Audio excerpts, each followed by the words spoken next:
So ఇప్పటికీ కూడా ఆవిడ చేసినటువంటి బాబు చిట్టి అనే మీమ్ వైరల్ అవుతూనే ఉంటుంది. సో శ్రీలక్ష్మి గారికి స్వాగతం పలుకుతూ, శ్రీలక్ష్మి గారు ఏమిటో మీరు అసలు ఏ యాంగిల్లోనూ అమ్మమ్మలా కనిపించట్లేదు.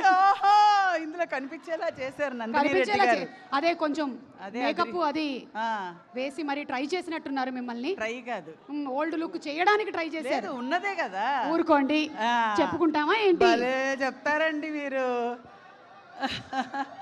ఉన్నదే కదా, ఏముంది ఏంటి పర్సులో, నేను పట్టుకుంటాను లేండి. అబ్బా పెట్టుకోండి, పట్టుకోవద్దు పెట్టుకోండి.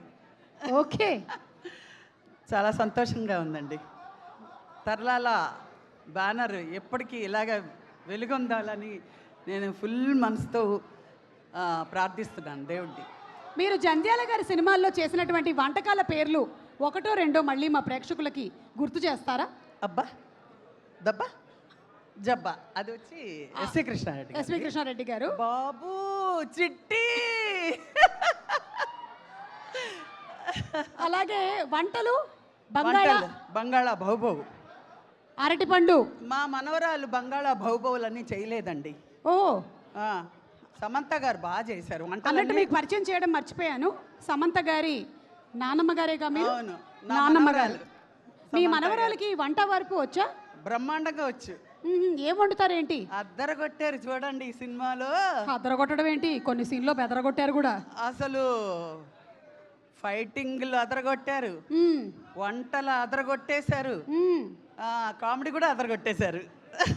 ఓకే, అయితే మేము వెయిటింగ్ సినిమా చూడడానికి. అసలు వెయిటింగ్ ఏంటి, తినకపోతూ రుచులు ఎందుకండి, చూసేస్తే పోలా. అడగట్లేదు. June 19th in theatres. మా ఇంటి బంగారం, మా ఇంటి బంగారాలు. థ్యాంక్ యూ శ్రీలక్ష్మి గారు, thank you so much. Thank you. నాకు అసలు వణుకొచ్చేసింది, సుమ గారు పిలిచారంటే ఏంటి ఫస్ట్ నన్ను పిలిచారండి. ఇన్ని సినిమాలు చేసిన తర్వాత మీరు ఆ మాట అంటున్నారంటే అంటే భయం ఉండాలండి. భయం లేదు, ధైర్యం వచ్చేసిందంటే ఇంటికి వెళ్ళిపోవచ్చు. కరెక్ట్, అది అది మీ సక్సెస్ రహస్యం. థ్యాంక్ యూ సో మచ్ అండి. Thank you. Requesting you to please be seated. Yes, మీ పర్సు మర్చిపోయారా అని టెస్ట్ చేశా.